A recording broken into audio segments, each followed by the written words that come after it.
Bah! You know Yeah. what, guys? Previously on the Sharpshooters, we started very vulgar. Apparently, 5 seconds in, the show's out of line. Excuse me. The more Excuse me. It wholesome wasn't me. edition. The It wasn't me. team. We're our team. We are the team.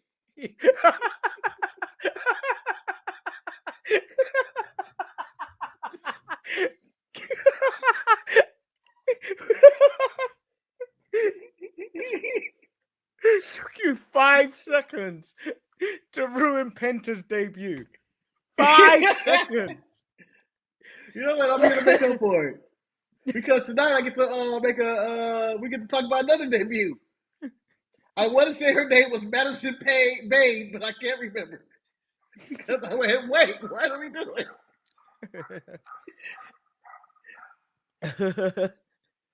By the way, I wanted to point out the Bailey getting slapped by Roxanne in that image, which I don't think aired on actual television. But that reminds me of when the comic book meme of T'Challa slapping, I think it's just a white guy. I can't remember exactly who it was. No, it But reminds the, me of cover. it reminds me of Green Lantern, Hal Jordan slapping Batman. It's not slaps this remind me of. But you can just see the slap looks deserved. Whenever you see it like that, the slap looks deserved. She slapped her so hard in that picture, she looked like Bebop or Rocksteady in that picture. She slapped the dye out of her hair. It looks like the hair is flying off. That's how much she slapped it. Like, oh no. Well. Yeah, Destiny. Well, I am, of course, Lord Manny Hayes. And according to the person that destroyed Penta's debut within 5 seconds, my teammate is Hatua, the grand finale. Oh, we have some breaking news. This just came out maybe literally 40 minutes ago from WWE themselves. There is breaking news with WWE and Wait. Let me get my glasses out. Oh, shit. Papa H is about to deliver this. Ladies and gentlemen, the coup, or the cuck, the CCO, the cuck of WWE. Triple H is about to read the numbers. Breaking news. WWE and TNA announced a multi-year partnership. This is going to hurt my throat if I do that. The agreement will enable talent to garner additional exposure across the key WWE and TNA programming, including weekly flagship shows such as NXT, which airs on the CW, and TNA Impact, select WWE premium live events, and TNA pay-per-views. In turn, bolstering their in-ring development with exposure to world-class talent and coaching. This historic relationship demonstrates that collaboration and competition do not have to be mutually exclusive. Which sounds like that's what collaboration. That's what collaboration means. You're working with other people. Hey, collaboration does not have to be private. Our partnership, yeah, our partnership allows you don't have to collaborate by yourself. Our partnership allows the TNA wrestling brand and its incredible athletes to reach a significantly wider audience while giving WWE and NXT stars an opportunity to cross the line and gain valuable experience as they join forces with one of the most talented rosters in professional wrestling today. The response to our collaboration over the past year has been tremendous, and both companies have benefited. But the fans have reaped the greatest rewards from the talent crossover and working relationships, said Ariel Schner. They've clearly spelled this wrong. Give up. No, his name, it says Ariel, but then the surname is SHN. Which you would think HHNERER. I'm gonna give up. Chattery? Yeah, who is he's the senior vice president. He's the senior vice president of content and distribution for TNA Wrestling and Anthem Sports and Entertainment. We look forward to growing and evolving our partnership with TNA Wrestling and its outstanding group of athletes by creating new opportunities to further the development of our talent and elevate Wow. the viewer experience at home, said Shawn Michaels. Oh, that's a name you can read. Yeah. The Heartbreak Kid. So, I want to play. Congrats to TNA and WWE on this deal. It's been nice. Masha Slamovich was in the crowd earlier this week, so I knew something was a brewing. I just assumed she was going to be in the Rumble. My thing is to play devil's advocate. What's WWE's motive behind working with TNA? It's not like they're going to gain anything from it, right? Other than that, I people think get experience, I guess. I think it's sending people out for experience. I think it's kind of like the same thing with Noah, where you got Shinsuke doing his Omos. annual trip over there, but then you bring over other people to work over there, like AJ has done it. Omos is doing it right now. I think it's throw your guys out there to get exposure, while the other companies can benefit by using a WWE talent and then claim that they've got WWE talent and then boost ticket sales and stuff like that. Yeah. Like I see all the business from the other side. Like TNA, hell yeah. Bring in I guess I'm just gonna randomly say Ethan Page, even though he's been there before. Give me Ethan Page showing up randomly on TNA and challenging for the world title. Okay, that may work out for them, or stuff like that. But overall, I just feel like it's an attack on AEW, and so they can't work with people. I think like it is, but I feel like AEW had the opportunity to do it. They did. But what they ended up doing was they squandered that opportunity really by putting all the belts on Kenny. That was all that was the only intention to do. They didn't bring any of the women in or nothing. Yeah, they didn't do it. They didn't work with any of the women. They didn't do. I mean, Christian went the other way to become the TNA champion for a bit, but see, it's not the same. Yeah. And I don't think even working with AEW really has the same pull as saying, "Oh, we're working with WWE." Working with WWE has bigger household name, and more people are more likely to check out some TNA stuff, even if they don't go and watch the product. Go watch the clips and stuff on YouTube, which all companies do now. So because it's all about hits and views and stuff. Yeah, it's all about clicks.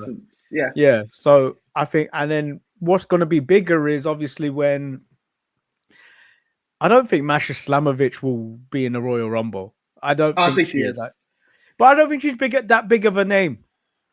Jordan Grace isn't that big of a name. I think they're no. But I think Jordan Grace. Jordan's only elevated because she appeared in WWE. I think. No. I think Jordan Grace has a bigger online presence than Masha Slamovich would. In terms of, when they brought her into the Rumble, I think Jordan Grace had a bigger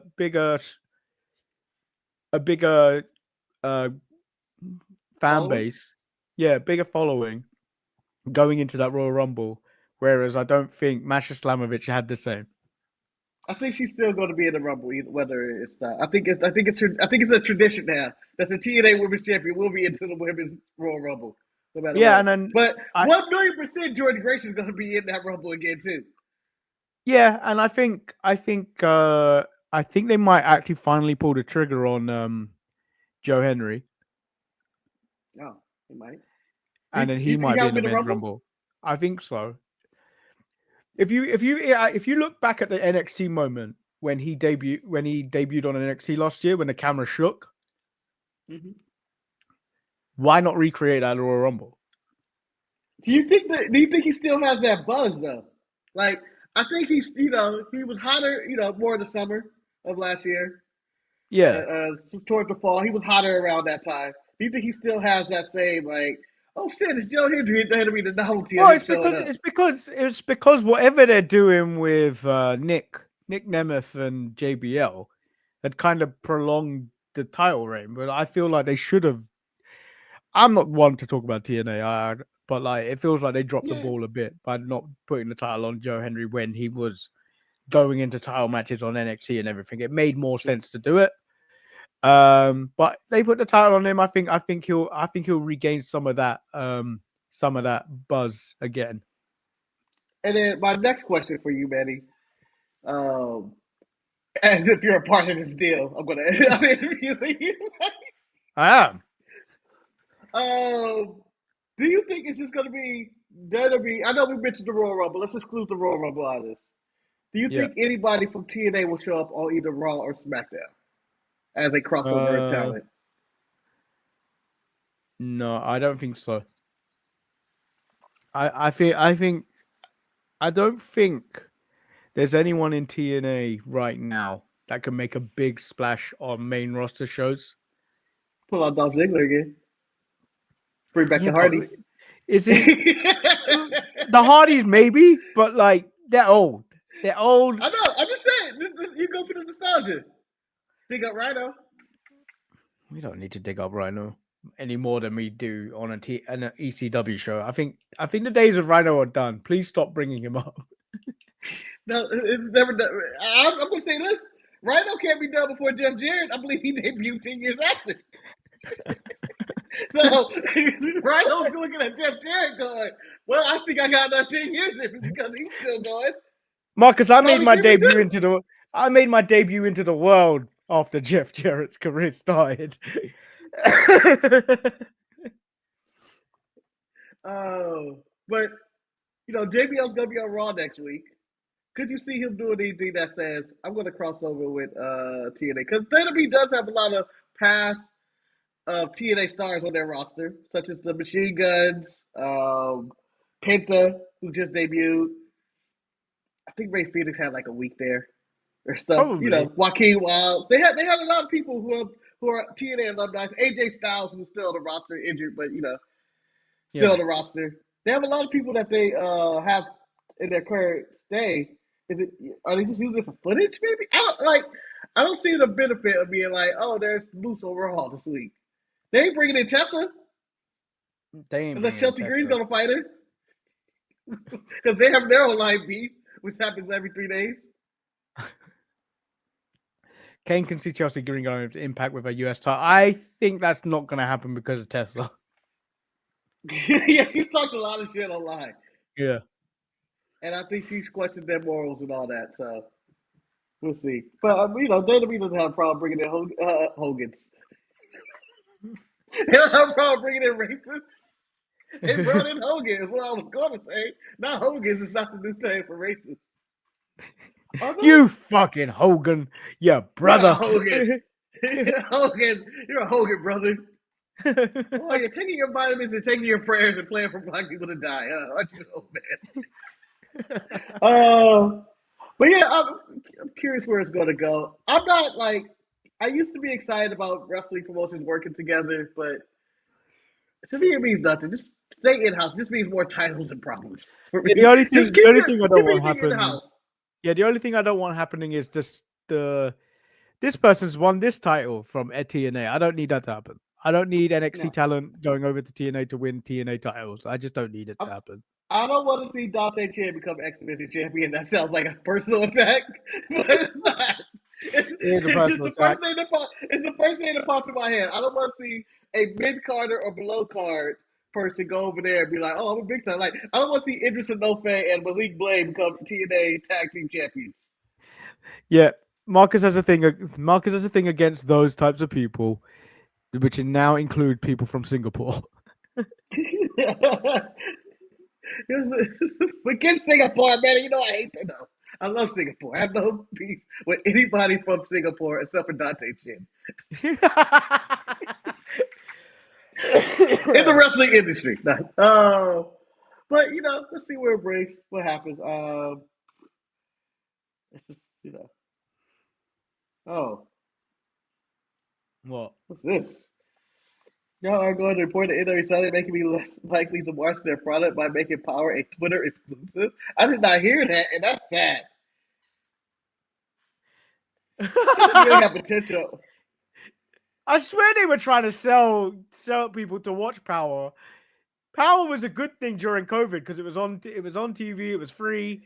I mean, it was on YouTube, it was free. Then they started to try and make people to charge people for it. I was like, Who the fuck do you think you are? Yeah.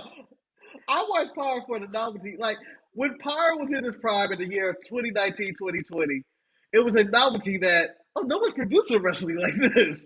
Yeah. And then they had all these guys that eventually AEW stole, and WWE stole, and Ricky Stark's still in limbo. And then all of a sudden, all those people left, and then Nick Aldis is now general manager. They lost him too. I'm like, what's left? What's left of Power? Brodus Clay and Trevor Murdoch were champions, and you go, Tim what was left Storm of was that still show? running wild. Yeah, like it was like, oh, what's going on here? But it was a good time, but then it kind of lost its luster. Tim Storm, who actually looked like he wrestled in the 60s. Yeah. And let me not knock Power. There's some quality stuff on Power every now and then. I haven't watched it probably over years, or probably since the fall of ETE or the scheduling of ETE or whatever. The fall of ETE. It would have had to rise to stakes before it was, hey, 1 week it was the highest rated new show on this channel. 1 week. You know who you're starting to sound like? Hey, Michelle. 82 weeks I was the best.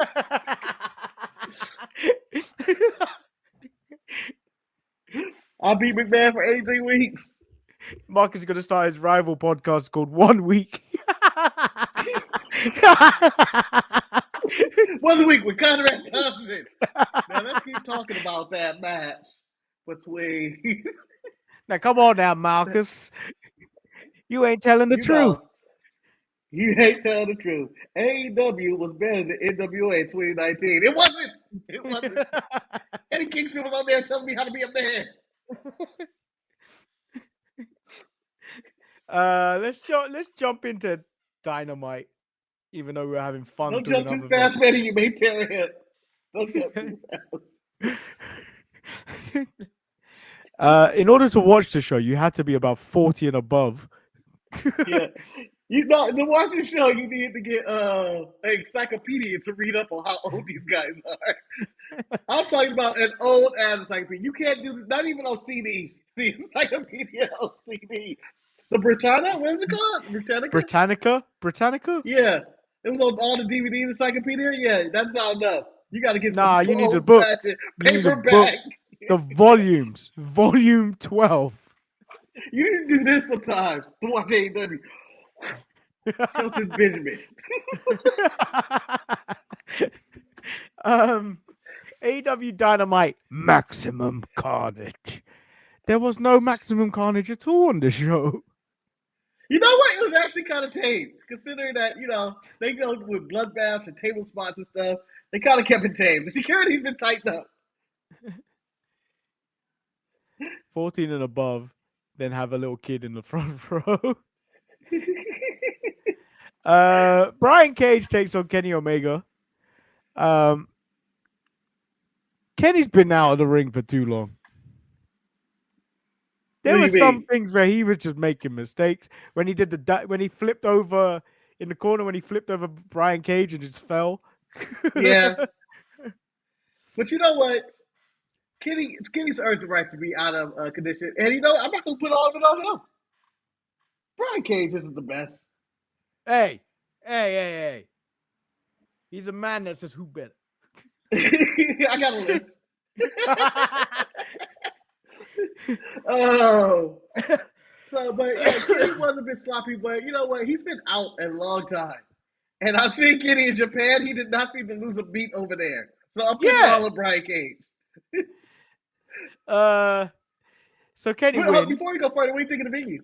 What do you think of Cincinnati? In this was a good venue, but this was a smaller venue, which they should the types of venues they should be running, because from what it looks like from WrestleTix, they only had 7 available tickets, so it wasn't complete sellout, but there were 7 tickets left. So I'd take that if I was AEW.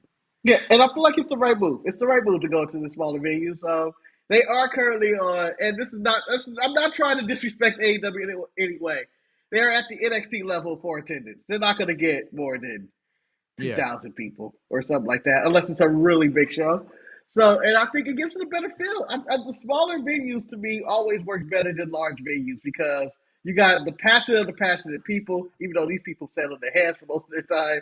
And it just looks like a happening is happening. Like, oh, look at all these people. Even though it's less, you can see it Yeah. like, look at all these people they bunched together. The only thing they shouldn't have done, I don't know what it was, whenever they shot upwards, anyone in the stand at the higher bits of the stand, they looked empty. But then from the map of ticket sales, it didn't seem like it should have been that empty. No, I just think they just sell those seats. I don't think they sold those seats. Not like sold them, but put them up for sale. Yeah. Like, why you want to be up that high?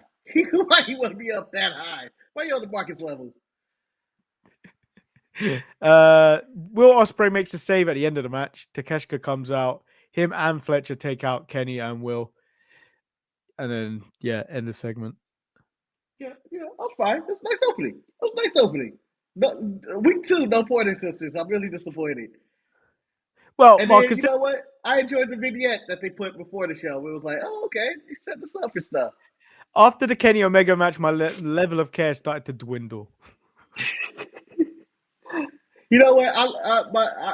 My heart stayed in it, but I understand where you went. I'll tell you where I died out. Go ahead. So, MVP states that he'll be lacing up the boots for the first time in 2.5 years. And that's when I went, oh no. No, man, you can't just go, oh no. Is this the same vignette where the bartender had his boots? Yeah. So many questions on that. What? The bartender, if I'm ever at a bar sitting with the homie and we having a few drinks and we chuckling it up and laughing and talking shit about other people, he say, hey man, here your boots. That's when I realized I have a drinking problem and I need to I don't leave my boots in the bar. Guys, I done drink all I can drink. Oh no, this is it. I'm leaving my boots in the bar. Ricochet comes out, he gets booed endlessly. So he goes, well, at least a picture is worth 1,000 words. I'm like, Ricochet, 1,000 words is too much for you in the first place. Yeah, all I need to hear from you, Ricochet, what you ain't doing is, which is right away. When he showed that picture, I thought he was going to do it. Instead, he snuck attacked by Prince Nana. I swerve, you coward. He sent that 90-year-old man after him. Swerve comes out with a chain, but Ricochet runs away. Into the snow. Man, so I want you to remember this, okay? This place is not that big. Because clearly, you walk right there and you're outside to the parking lot. It's not that big. So I would like to everybody to keep that in the back of their minds when we go through this show. Then the Hurt Syndicate took on Mark Briscoe and the Private Party. So MVP just got handed his boots by a barman. Yes. MVP looked gassed just walking to the ring with his tired, bow-legged self. Manny, come on, leave him alone. He's 50s. They're in their 50s. This is the oldest team ever. It might be the largest age gap. I mean, if the Rock and Roll Express wasn't wrestling, this would be the largest age gap in the history of wrestling. This is ridiculous. These are men going to their 50s, if not their late 40s, and they're about to beat up people who I believe Private Party is still in their 20s. I don't know anymore. But they are the coldest tag team champions in the history of AEW. Like, no one gives a damn. I'm going to say that Private Party. They are. They're the worst. Shall I tell you who the coldest is? Yeah. Ain't nobody remembered that. What's his name? Damn. The guy that dances. That bad. Danny Garcia is the TNT champion. I forgot that today. I did not know I said tag team, Manny, by the way. But yeah. Let's go to the go. Danny Garcia. All right. Winter has come for Danny Garcia. There's a lot of people who are cold. And you know what? I said for the next segment when I talk about cold. Because we're the old man segment of Dynamite. We start off in the right age range for Brian Cage and Kenny Omega. It just gets older and older as we go. That's just under 40. Yeah. Then we get Double J, Jeff Jarrett come out. and he's interrupted by MJF. And this is when I said, fuck the show. This is like what, week 3 or 4 Jeff Jarrett segments? Yeah. But so MJF does his usual shit of trying to put down Jeff Jarrett. And then Jeff Jarrett decides, I'm going to stoop to your level and call your mother was a whore. Yeah, it was a Canadian whore. She's a Canadian whore, MJF. When your dad made her pregnant, she made sure he paid for that. Come on, Jeff. Jeff, hit him with it. Go to the Comedy Cellar and watch Jeff Jarrett. Throw your mama jokes. I know I'm asking this shit. And we were talking about Danny Garcia being cold. I don't think it's anybody. Tony Khan must hate MJF at this point. Why is he giving him these lame duck ass feuds? The Adam Cole one was cold. Manny, this shit is frozen in the freezer. 5 years later, you go, what the hell is that wrapped up in the foil in my freezer? Let me open this. What's this? If anyone was looking back at signing before the Netflix deal was made, MJF is a fool. Oh yeah, the tattoo, the bidding war 2024 that never happened. I don't know. I just don't know. Like, it just seems like a falling in love. When they said he's 28 years old, I went, where'd the years go? I remember he was 23. He was 23 years of him. Now he's 28. Time is going by. He's aging as fast as Jeff Jarrett. But they have this segment, and again, I don't know who's asking for this, who's saying this is good shit. But I would like for that same person, just stop. Just stop. I don't know what Jeff Jarrett Hardo you had in the past. Like, you have to have been a huge early TNA fan to be like, put Jeff Jarrett on my top star right now. This is the equivalent of Roman Reigns going after Funaki. No. That's not even the same. That might be too low. Funaki? Yeah, that might be too low. Roman Reigns challenges Tatanka then. Yeah, and then we get this later on in the night, Mark, because I didn't need to see this. No, because before you thought the show could get any older, here comes Dustin. Maximum Carnage sounds like everybody was in the, this is the old folks home show. Like, this is what we're doing. Renee's old enough to be their granddaughter. That's where we're at. That's how old this is. And Renee ain't young. No. Old enough to be their granddaughter at this point. So there, he goes to Jeff. He comes to all grocery voice. I don't even know what he says, to be honest. Jeff, you can do it. You still got it in the tank. We can get out of here. Both of you dudes, hang it up. Pack it up. The combined age has jumped from the Hurt Business to 70-year-old Dustin Rhodes. Yeah. And then, unfortunately, we get Hook versus Christian. He's just staying old. Oh. To be fair though, Hook brought the scale down. If we were grading on a curve, Hook brought it down. You know why he brings it up, Eddie? Because you know what? I'm looking at him as Taz's part of Taz's moveset. Taz is out there wrestling. And I would like to also add this to and this is pure Untitled Manny and Marcus show canon. The Purple Plex is now officially owned by Maxine Dupree. I saw MVP do one, not good. Wasn't a good one. And then I see Hook do one, was even worse. So it is now officially owned by Maxine Dupree. So when I was watching this match, I had a natural reaction like you did in that video we made of Maxime Dupree doing the Perfect Plex, where you reacted like Batman when Harvey Dent was looking for not you. Not you! No, why'd you go for me? Not you, Hook! Not you! Why are you doing perfect plexes? Well, his dad was a human suplex machine, man. You would think some of it would dribble off. I don't think I had anything personally against this match. I just didn't think I wanted it. Yeah, and Samoa Joe returns, looking old and fat once again. You know what, Manny? I'm okay with Samoa Joe. Let him be him. He's been old and fat for years. Okay? I'm okay with that. Like, in the age range of what we're talking about, at least he's mid 40s.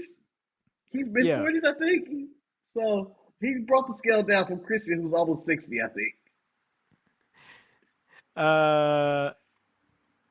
Then we get the women's casino gauntlet. Brian May is awful on commentary. Awful. I don't God think she was that awful. bad.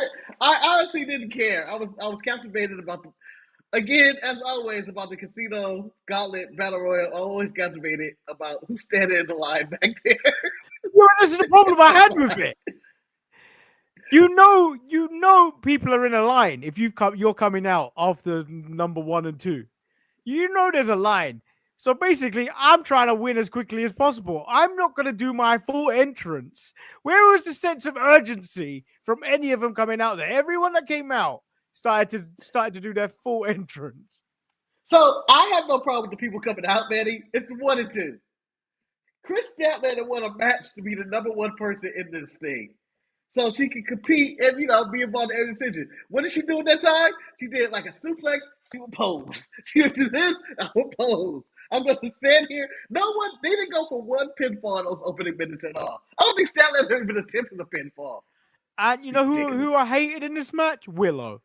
Suddenly forgave Chris Statlander for all the Yeah. bullshit she put her through. Oh, friendship. Fuck off. And Tired what of the your hell happy happened to stuff. Stokely? Tired of your Stokely is happy stuff, Willow. What happened to Stokely?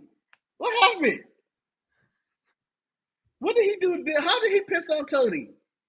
He end up off TV, turns Statlander face for no reason. What happened?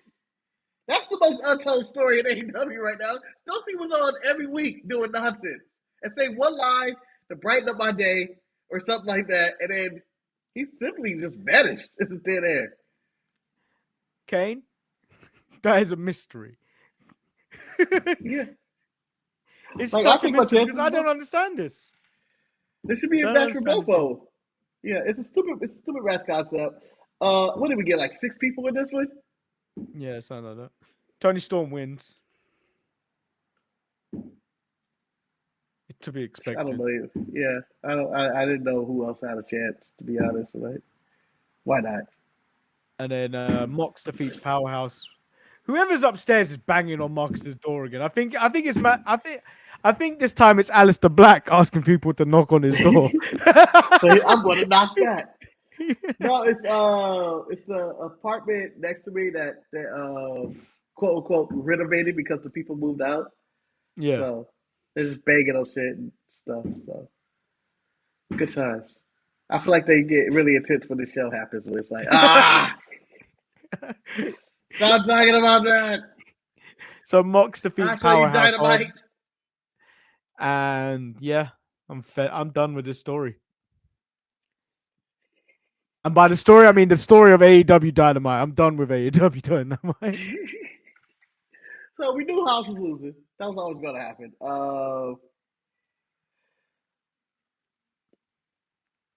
My main thing about this, my main takeaway, as I collect my thoughts to say this,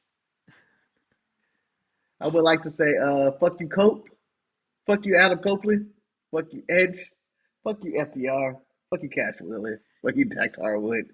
Fuck the entire locker room for allowing this to happen to Hobbs. No one came out. No one. So in this attack, so after the match, Hobbs is getting jumped by the Death Riders, and they're trying to break his leg. I'm assuming. Mox takes an hour to get the knee brace off. He's really wrestling with it. There's all these shenanigans going on, and then they eventually jump onto the chair between his foot, and quote unquote, break his leg, and then Edge and the FTR comes out there and they're quote unquote make the save. Yeah. There was no save made, Manny. I don't understand. And I told you to note how small this venue was, where Ricochet just walked outside and was like, "Oh, I'm down the street already." Where was Edge and FTR doing this attack? This took an hour long for them to come out and make this save. Plus, for music to hit, I was like, "This is one of the worst saves ever. This is not a save." Fuck you for even pretending like you want to save my leg. Fuck Edge. I'm not giving any props to AEW this week. AEW was Oh, terrible. It was awful. I didn't like it at all. you know what, Betty? I'm going to say this. I will give them 33% of a really good show. I thought they did some good stuff. I thought there was some good stuff on this show. Where? Like I thought Kenny and Brian Cage was all right. That was solid. I know you hate tag matches, but the Hurt Business versus the Private Party in there was a solid match. Yes, it's old, and then I'm done. I'm kind of done. There was not much else after that. I mean, you get learning tree segments. I thought Ricochet was Why? fine. Why is Adam Page taking on Christopher Daniels in a I think a last man standing match on Texas Collision? Death Match. Yeah. To quote Excalibur, you really need to go to check out the clips of him on the Collision with Christopher Daniels to see how intense this feud has gotten. And Manny, I'm going to tell you this: I did not listen to Excalibur. I have no idea how intense it is. So I do not want this match.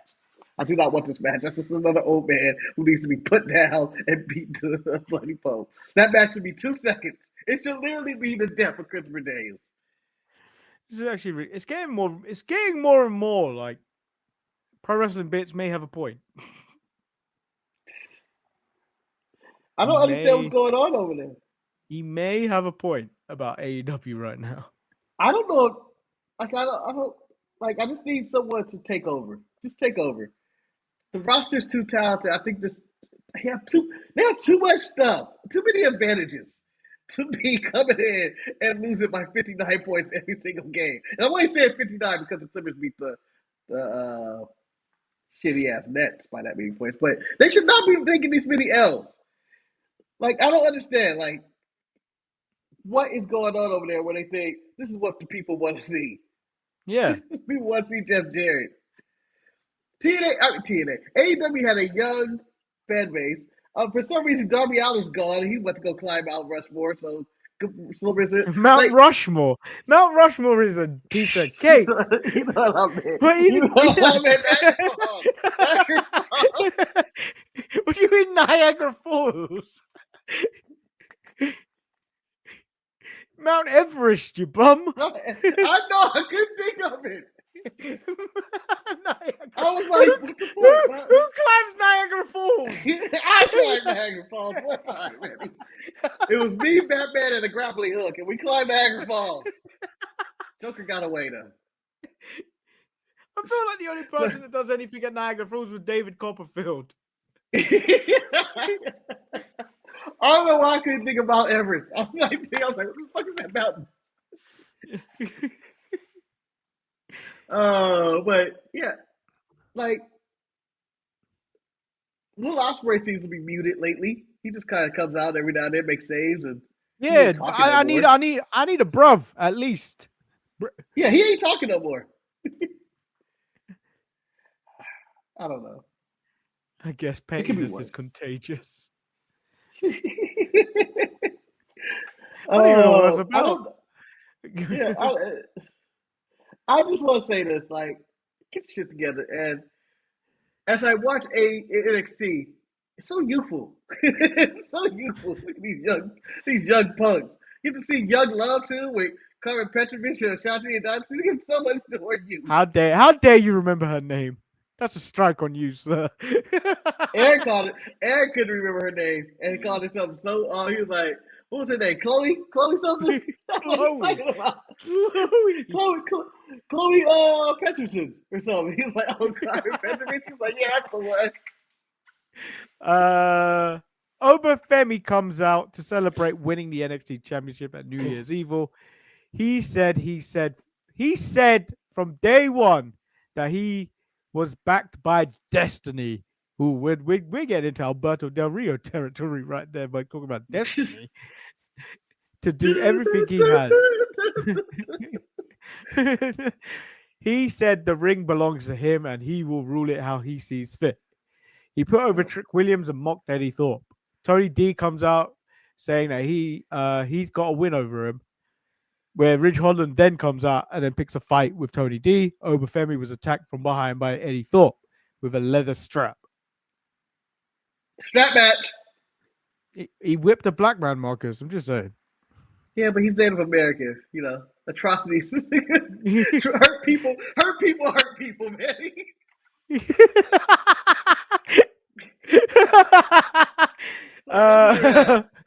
Oba I'm not tells gonna get mad at a Native American whooping a black man.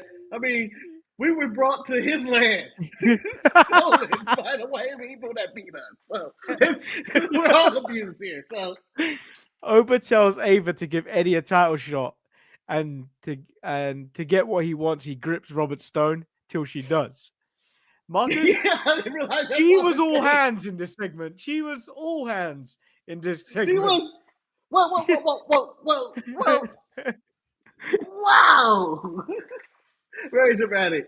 Honestly, I would have been like, kill him. Kill him. Even if I can't, if I'm able, kill him.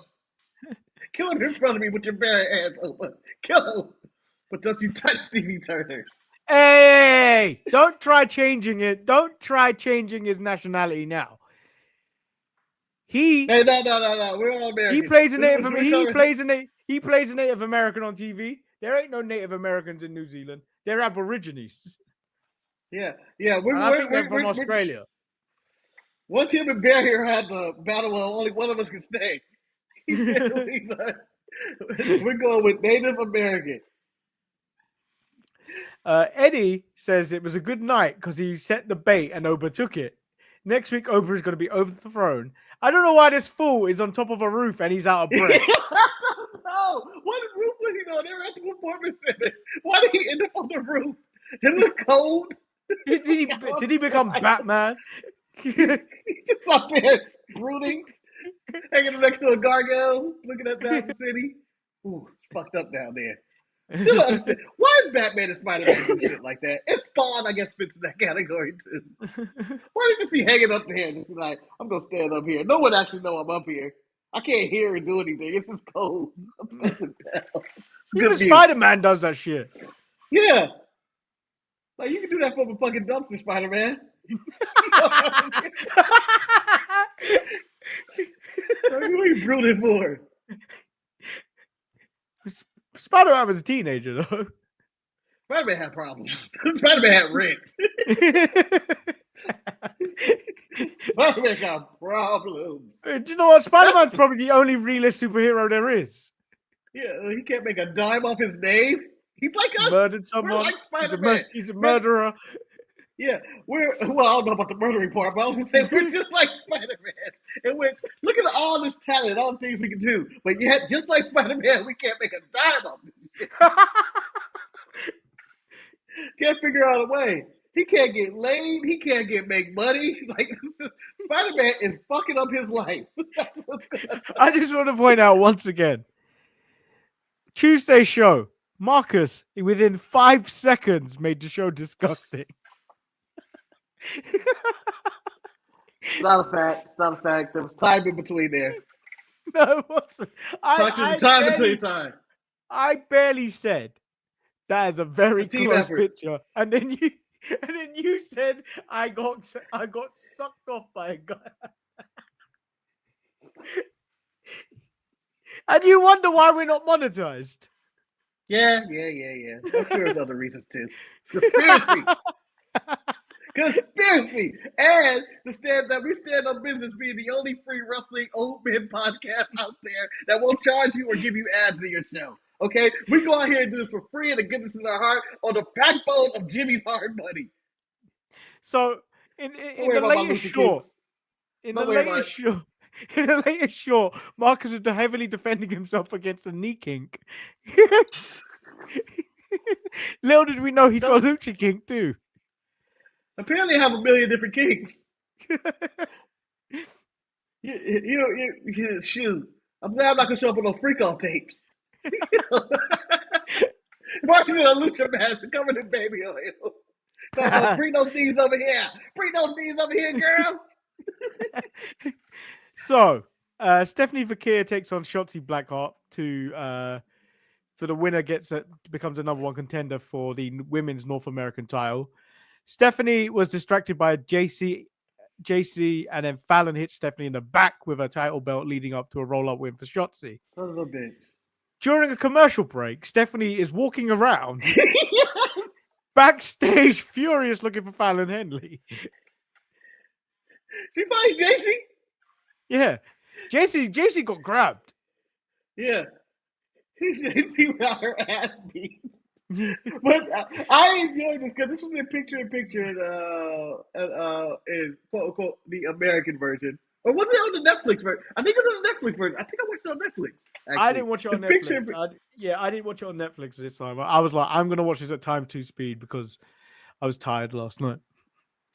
But her walking around just looking for it was like 3 minutes. It felt like it was an hour. Her just going to the performance center. Just walking and cutting corners, going this way. Yeah, but to be fair, Marcus, I wish that went on for an hour. I was like, we're getting a backstage tour. I kind of like this. Where's she gonna go now? Yeah, where's she going? She going to Sean's office? She needs to speak to the manager. Where's Ava? She's filming this. You would think somebody would intervene. I'm shocked Shotzi won. I wasn't, because they played the whole we're gonna screw Stephanie because Stephanie's clearly the more difficult opponent.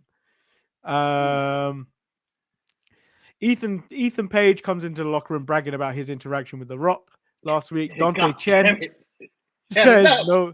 Dante Chen says no one is jealous of him, and they don't want him in the locker room after what he did to Javon and Cedric. They then end up having a match. Ethan wins the match, and then he takes out Dante's leg. Yep. Javon attempts to make the save, but then gets hit with a tiny jab, and he goes down. That is a lesson learned. If you get your jaw wired shut, don't come into a fight because he went down. It was like a little jab. Yeah, it was a nice jab, but man, imagine your mouth being wired shut from someone breaking your jaw. And that I ain't going down like a sack of. I'm not going down like a sack of potatoes like he did. I think you're going down. How would you go down? You just had jaw surgery or whatever, and had your jaw wired shut, and someone punches you in the face, Manny. It's going to take more than one jab. Your face is falling off. You're just like, no, Marcus. Your jaw's not like a wired shut.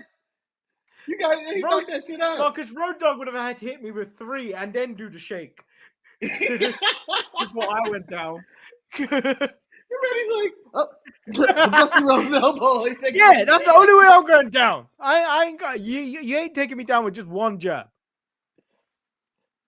Now it's the new Manny challenge. Manny has had his wire shut. Ethan Page is gonna get one jab to the face. Let's see if he gets up. Manny's down. Manny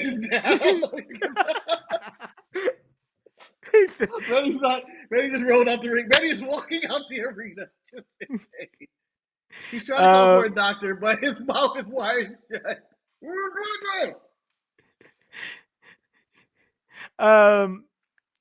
Then this whole setup of nonsense happened in like space of 3 minutes.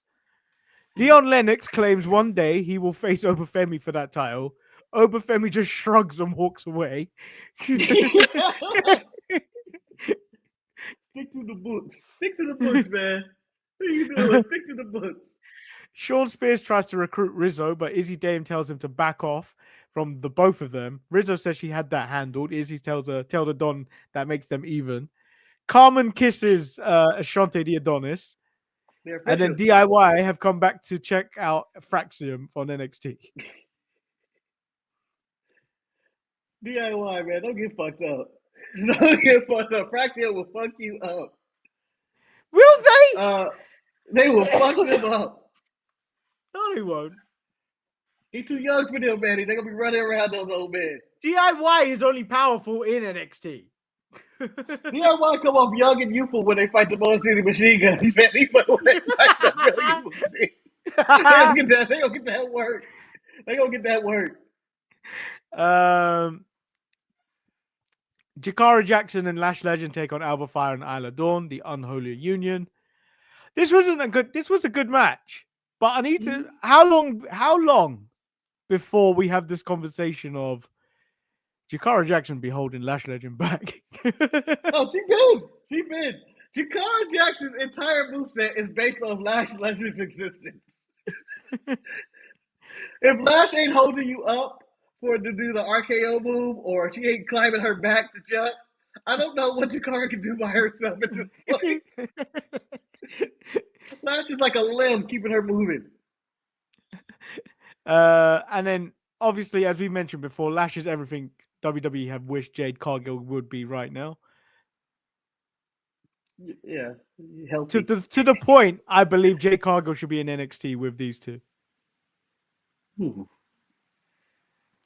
We called it down. We put it down. Well, Charlotte was there in the back with them too. Well, Charlotte's got nothing else to do right now. Charlotte just shows up backstage at NXT, and it's like, Charlotte, get back to work. It's been like 7 years. Like 50-year-old now. I need Barefoot Charlotte to return and kick someone in the face. That's all I need. All I need. The dream is dead. The dream is dead. Lexus King is congratulated by Ava, who apparently is now going by the final boss of NXT. And I was like, get your stupid hands out here. You can't start taking your dad's moniker. Wardlow still had that on his t-shirt last night. Charlie Dempsey congratulates him despite Ren trying to remind him that he hit him low. He says no excuses, but all she can hear is rematch. Rematch. It should be a rematch. He ran straight to the man's groin. Yep. Head first. Rematch it up. Kalani is in the back getting advice from Zarya, and then she gets put down by Cora Jade, saying she will win another championship before she does, because she's just the same little girl from little old Michigan. It's like, I'm not a little girl. I'm not a little girl.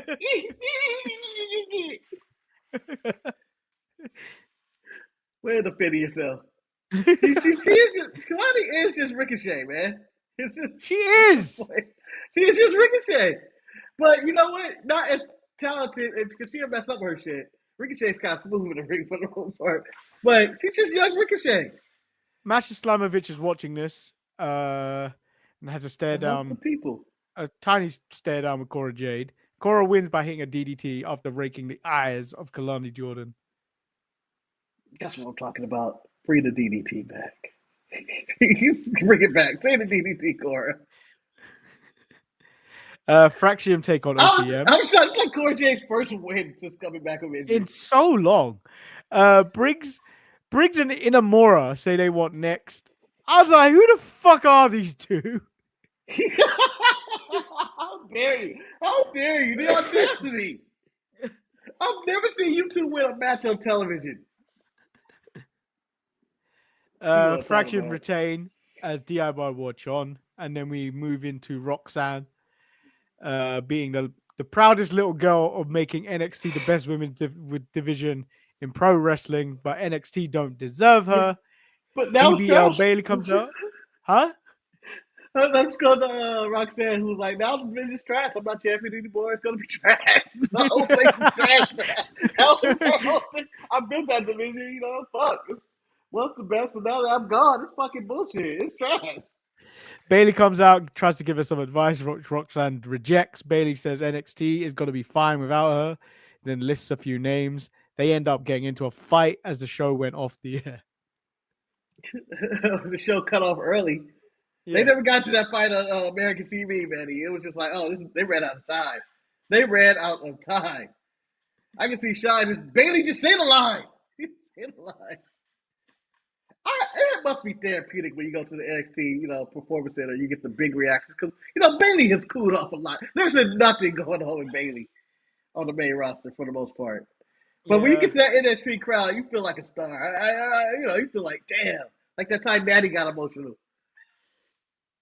The last time she got a loud cheer. Yeah. But actually, she got a loud cheer when she was in London for some reason. In that April show. I don't understand why. Baron Corbin and friends too. Give Daddy her flowers. But NXT wins the week by hands down. Best show of the week so far. Yeah, Raw gave me nothing either. Raw was too long for me. Like you could have cut like some middle parts of Raw. Like again, It after would Lyra wins the Intercontinental title, I'd have been good with Raw. I'd be like, because it wasn't too long. You know what? I don't think it was too long because 2-hour Raws they fit so much shit in. Like NXT, NXT fit a lot in for 2 hours. Raw was 2 hours and a half and did not and felt like a 3-hour show where it was all spaced out. True. I would have just cut a lot of stuff out of Raw. Just cut it like, let's get this down. Let's get this to an hour and a half, and blame it all on Penta.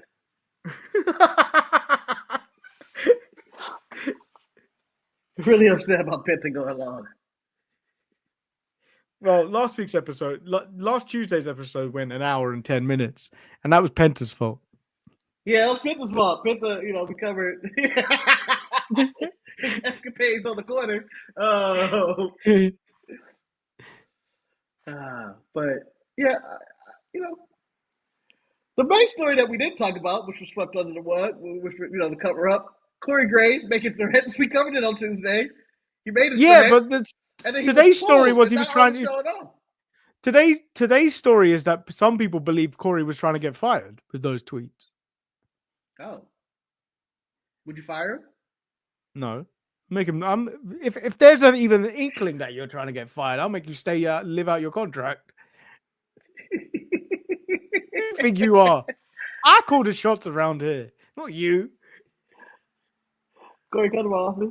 Hey, we gonna talk business? Yeah, we about to talk business. You ain't got no business in my company. Your business is my business, Corey. Your business is my business. I'll see your packet. But I won't. You want to know why? Because we're making more money than ever, and I can pay your ass to sit at home. You and your wife, I'll have you all sit at home for the rest of your life. I only get. Dude, I'm the cock of the WWE.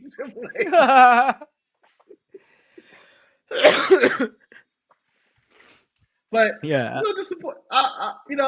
thought it was going to be a work. I thought we figured it out when he said he'll fight outside of NXT. But then when he was pulled, I'm like, nah, man, this man's pissed. Yeah, but I don't blame him. But I think, do you know what the weirdest thing is? Jonathan Coachman. Yeah, I'm about to say the same thing. I was just about to say it. Yeah, Jonathan Coachman first time in years, he made sense. Made sense by saying, you know what? Sometimes you just gotta roll with the punches. Sometimes it happens to the best of us. Yeah, I mean, JR would sit down multiple times, like he said, and other people, and Michael Cole. It happens. Yeah, it happens. And this is the friendlier version of the company. Yeah. Vince would have had you dressed up like a chicken on NXT for no reason. You're a chicken, Corey. You're a chicken. You're a chicken. But this is the problem when certain people start to think they're bigger than the company. Yeah, but I can understand. Like, I understand his disappointment of I'm on SmackDown, the #1 wrestling show at the time before they went to Netflix in the world. I should not just be sit down. I'm not bad. I didn't do anything wrong. You just prefer Pat McAfee over me, and I guess Wade Barrett. Maybe he's cheaper. I don't know. I feel like that Wade Barrett can't really get rid of, but again, I still don't. I'm still not fully sold on Testator. I'm okay with Testator, but I'm not in love with him. But I think he's a better play-by-play person than Corey. Corey's a better color commentator guy. Yeah. So I still don't. I don't know. I don't really. Not really 100% sure where I stand on it. If you're Corey, what you do? You're lucky they filled the TNA after this partnership. See out the contract. Yeah. I think we're about to make a deal. Corey Graves, we're trading you to AEW. You give us Samoa Joe back. I'll take Excalibur. And you know why I take Excalibur? So I can bury him on WWE and bury him for good. Put him with Booker T and make him call 205 Live. Not even 205 Live. I'll make him call Speed. Ooh, only Speed. Remember all those promos you got to do to sell all those matches? Excalibur, get the talking.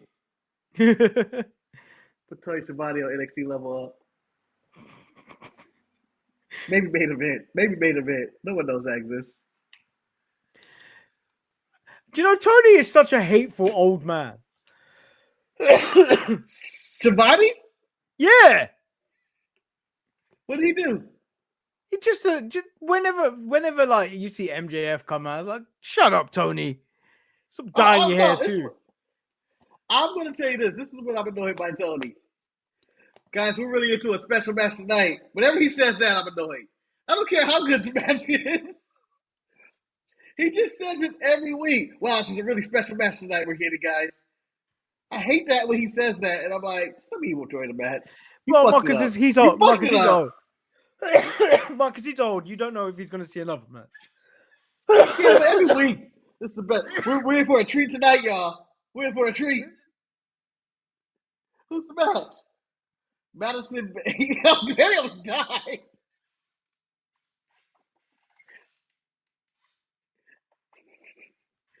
Are you finished dying, Manny? Okay. I'll finish dying.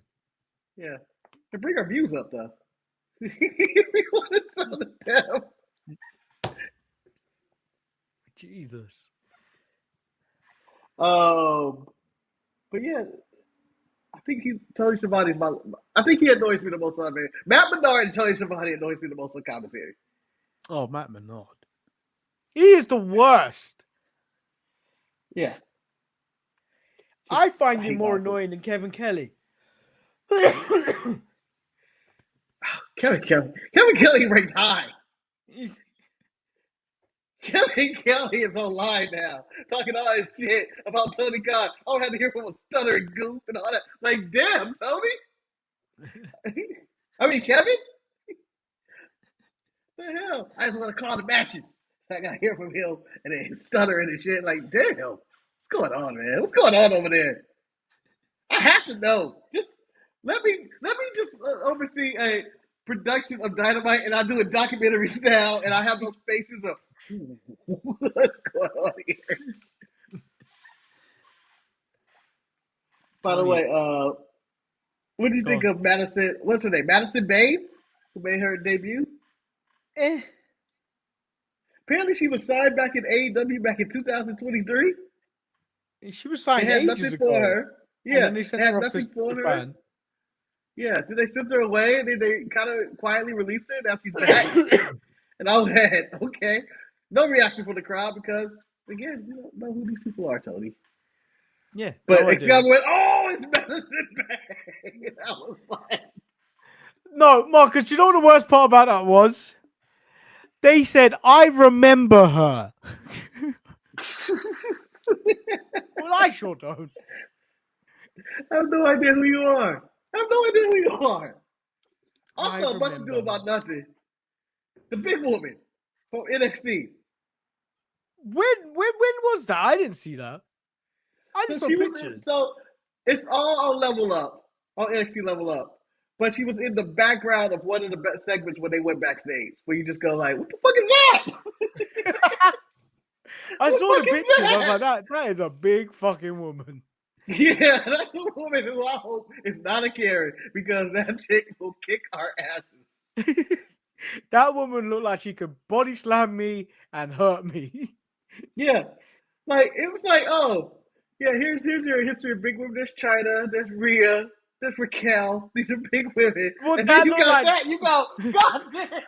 That looked like Chyna and Rhea Ripley had a child. And they stood on top of each other.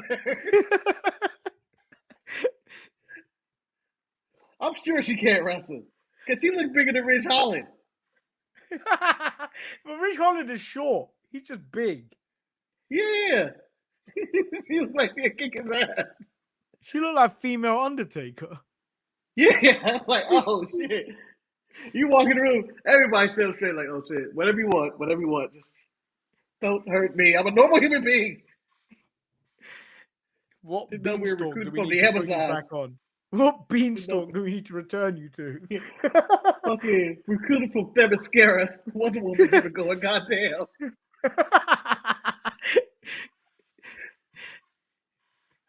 She wasn't on. No one knows her name though, do they? Nah. I think no, they it's Bailey something. That Her don't look name like is no actually Bailey. she's a Bailey. Spelled exactly like Bailey the wrestler.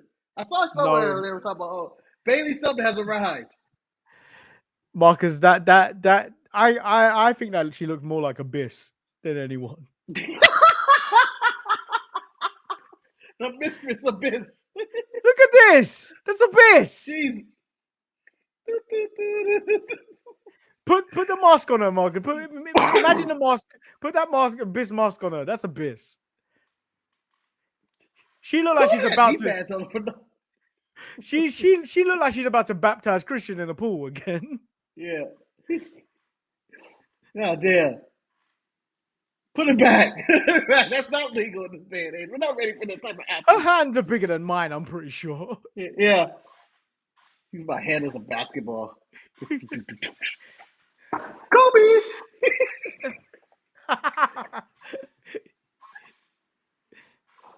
So yeah. We'll be back on Saturday.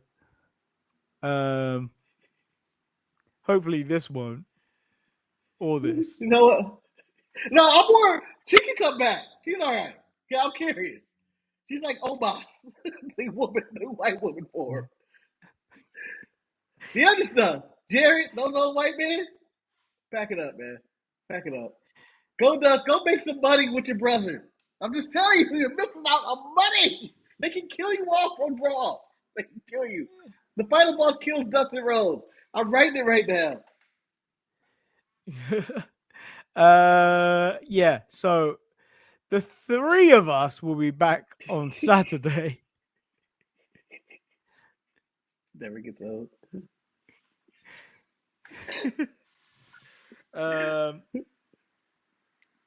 We're only talking about SmackDown, but it feels like there's so much for Eric to talk about this week. So much good material there. We can talk about Penta's holding up the time. We can talk about Corey. You can talk about this TNA partnership. You can talk about Jeff Jarrett some more. You know you're going to be talking about Jeff Jarrett. Oh, I know. Jeff Jarrett's going to cover 20 minutes of the show. I know his favorite segment was Jeff Jarrett and Dustin. You already know. I thought it was going to be the learning tree. Nah, we skipped that segment. I know. We've skipped it for the past 6 months, man. And you know what? I'm glad I'm not watching Collision. Because I don't want to watch that 12-man tag. I don't. I need to see that 12-man tag. I thought it was going to be on Dynamite. So I have all these matches mixed up. I thought the Texas Death match was on Dynamite. And I thought this was going to be on Dynamite as well. Forgot about the Hobbs match and all that. But damn. Collision's throwing everything at the wall. I know for a fact you tried to sell me on this. Don't watch Dynamite objectively because there's a 12-man tag. No, I'm glad it wasn't. I was relieved when that wasn't the main event. Yeah, this should be an A+ show for you because you didn't get that 12-man tag. I got a 6-man tag, which is half as bad. That's just math. That's just math.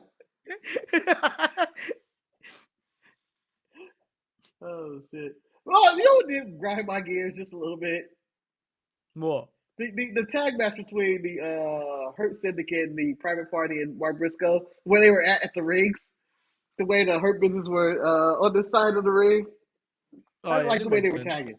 Didn't make no sense. I didn't like it. Didn't like that at all. So it bugged me. Just bugged me. Did it have any pertaining to do with the match? No, it just bugged me. No, I didn't even like the match. You just hate old black man, Manny. No. I hate the Private Party. Oh. I hate the Private Party. They are the worst tag team going in AEW. By the way, did the Acclaim break up like 3 weeks ago? Have we have a follow-up for that? No. No, we haven't. Bowens jumped off the apron. Do we have a follow-up? No. Because Jeff Jarrett needs TV time. And Karen Jarrett. And I guess MJF Mom is now officially whore and canon. Like, who didn't see Karen Jarrett getting strangled in that segment coming? I saw that coming. Man, got there. Who didn't see that coming? I saw that coming a mile off. I didn't. I wasn't expecting this happening in 2025, Manny. It was one thing for me to say is I didn't expect Jeff Jarrett to be on my car in 2024. But me saying in 2025 be another year happen? At what point do you call quits? Because I can't put up with a year of this. I can't put up with 52 weeks of Jeff Jarrett getting TV time on Dynamite. I just think if you're older than has many weeks as there are in the year, you shouldn't be on wrestling TV. At some point, you need to move this to Collision because I don't want to see it. Oh man, where are we going with that though? Anyway, I wrap up the show. We don't need to go any further. We're like, Penta, goddamn it, shut the fuck up over there. We're making this run long. Don't get aroused now. Too late. Well, I've been Lord Manny Hayes. I'm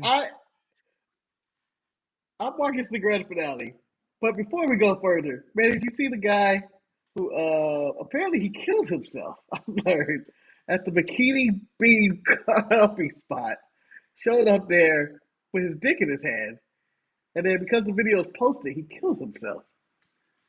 Oh, I saw that. The guy in his car. I saw that on Twitter earlier. Yeah, I saw that. Fuck. There's a lot going on there. And I'm like, well, Bikini coffee bean. Why does this exist? Why is idiot is this? Why did he put his face in there when he was doing that, idiot? Well, he show up to that like that? So many questions. I'm like, oh. Fucking idiot. Anyway, I'm done. It wasn't me. I know I made Photoshop Eric in that picture.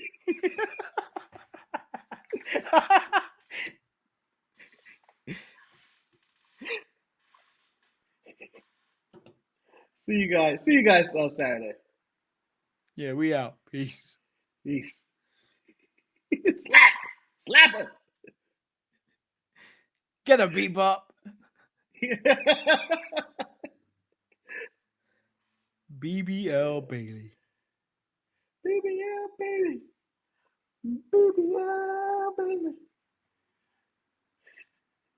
That should have been the cover. I'll tell you what, if Jeff Jarrett has another segment next week, man, it's gonna be the Jeff Jarrett celebration thumbnail next week. I'm just gonna put every different era of Jeff Jarrett from every year he's ever wrestled as a thumbnail. He continues to do this. We out. Peace. Fuck you, Jeff Jarrett.